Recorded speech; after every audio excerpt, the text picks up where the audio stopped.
Sziasztok! Szeretnék tisztázni valamit.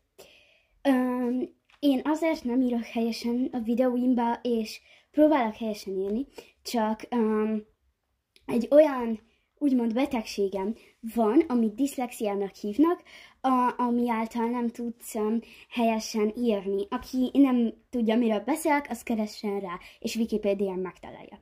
Szóval, hogyha nem írok helyesen, az ezért van, és kérlek szépen ne írjatok ilyen kommenteket, mert tudom, hogy néha, elég sokszor nem írok helyesen dolgokat, szóval kérlek szépen ne írjatok semmiféle ilyen kommentet.